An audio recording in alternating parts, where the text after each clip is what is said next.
Hello, welcome back बच्चों। मैं सुनील पांडे आप सबको अपने इस चैनल पांडे सर की क्लास में बहुत बहुत स्वागत करता हूं। आज हम लोग पढ़ने जा रहे हैं कक्षा 6 की सामाजिक आर्थिक एवं राजनीतिक जीवन अध्याय 1 विविधता की समझ भाग 2।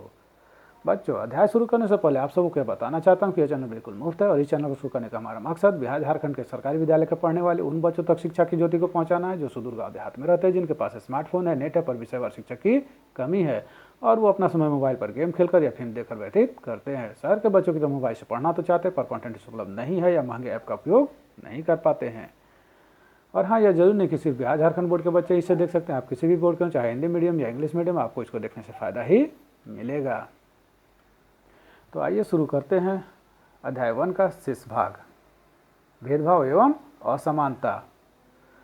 तो इससे पहले हम विविधता के बारे में पढ़ चुके हैं। हमने यह भी देखा कि विविधता हमारे जीवन को समृद्ध बनाती है, परंतु समाज में कुछ ऐसी घटनाएं भी होती हैं जिससे हमें दुख होता है।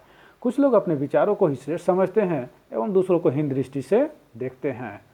समाज में व्याप्त अशिक्षा, अविश्वास, अंधविश्वास, गरीबी, स्वार्थ इत्यादि के कारण भेदभाव एवं असमानता देखने को मिलती है। ये भेदभाव अमीर गरीब, पढ़े लिखे और अनपढ़, सवर्णों एवं दलितों, महिलाओं और पुरुषों को हो सकता है। रामजीवन सुपौल जिले के सुखपुर गांव का एक प्रतिष्ठित व्यक्ति है। विवाह के 10 वर्षों के पश्चात उसके घर में एक लड़की का जन्म हुआ। रामजीवन की चाह तो बेटे की थी, पर बेटी पाकर भी वे संतुष्ट थे। बेटे की चाह में 1 वर्ष बाद पुनः बेटी हो जाती है। 2 बेटियां होने के कारण वह काफ़ी चिंतित रहने लगा। बेटे की चाहत में वह मंदिरों मस्जिदों में हाथ जोड़ने और मन्नतें मांगने लगा। इसी तरह 5 वर्ष बीत जाने के बाद आखिरकार तीसरे बच्चे के रूप में उसे पुत्र की प्राप्ति हुई। खुशी के मारे उसने पूरे गांव में भोज की व्यवस्था की। गुजरते समय के साथ माता पिता दोनों बेटियों की अपेक्षा बेटे के रहन सहन, खान पान, पहनावा, खेलकूद आदि पर विशेष ध्यान देते थे, जबकि बेटियों से घर का सारा काम जैसे भोजन पकाना, चौका बर्तन, झाड़ू पोछा आदि का काम करवाया जाता था। बेटियां इन कामों के अलावे पढ़ाई पर खुद से ध्यान देती थी। वहीं बेटे के लिए स्कूली शिक्षा अच्छे विद्यालय में होती थी और साथ में ही उसे घर पर शिक्षक आकर पढ़ाया करते थे, परंतु वह पढ़ाई के बदले खेलकूद, लड़ाई झगड़ा किया करता था। इस तरह हमने देखा कि रामजीवन बेटियों की अपेक्षा बेटा को ज़्यादा महत्व देता था। वह बेटा एवं बेटी में भेदभाव करता था, जो लैंगिक असमानता को दर्शाता है। ऐसे लोग अपनी अज्ञानता एवं संकुचित मानसिकता के कारण समाज में होने वाले परिवर्तन को नज़रअंदाज करते हैं।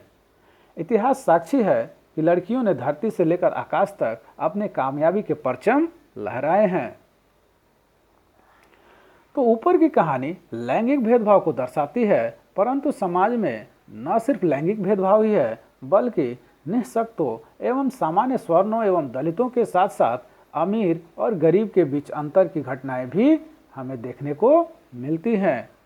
आपने भारत रत्न डॉक्टर भीमराव अंबेडकर का नाम सुना होगा। आइए उनके बारे में जानते हैं।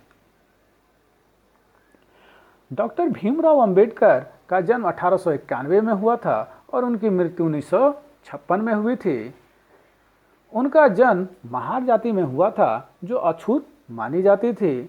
महार लोग गरीब होते थे, उनके पास जमीन नहीं थी और उनके बच्चों को वही काम करना पड़ता था जो वे खुद करते थे। उन्हें गांव के बाहर रहना पड़ता था और गांव के अंदर जाने की इजाज़त नहीं थी।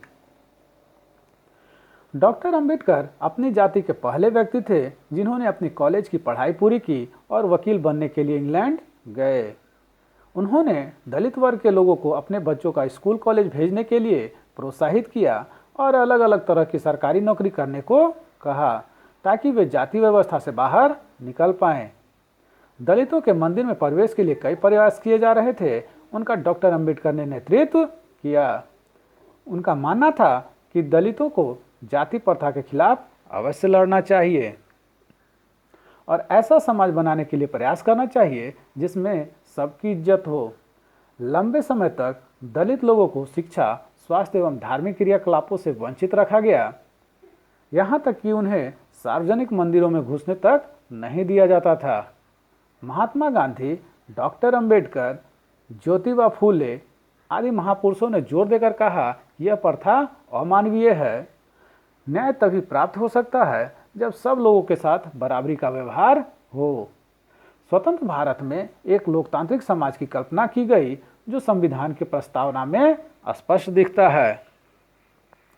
तो हमारे संविधान का प्रस्तावना है, हम भारत के लोग भारत को एक संपूर्ण प्रभुत्व संपन्न समाजवादी पंथ निरपेक्ष लोकतंत्रात्मक गणराज्य बनाने के लिए तथा उसके समस्त नागरिकों को सामाजिक आर्थिक और राजनीतिक न्याय विचार अभिव्यक्ति विश्वास धर्म और उपासना की स्वतंत्रता प्रतिष्ठा और अवसर की समता प्राप्त करने के लिए तथा उन सब में व्यक्ति की गरिमा और राष्ट्र की एकता और अखंडता सुनिश्चित करने वाली बंधुता बढ़ाने के लिए दृढ़ संकल्प होकर अपनी इस संविधान सभा में आज तारीख 26 नवंबर 1949 ईस्वी को एतद द्वारा इस संविधान को अंगीकृत अधिनियमित और आत्मार्पित करते हैं।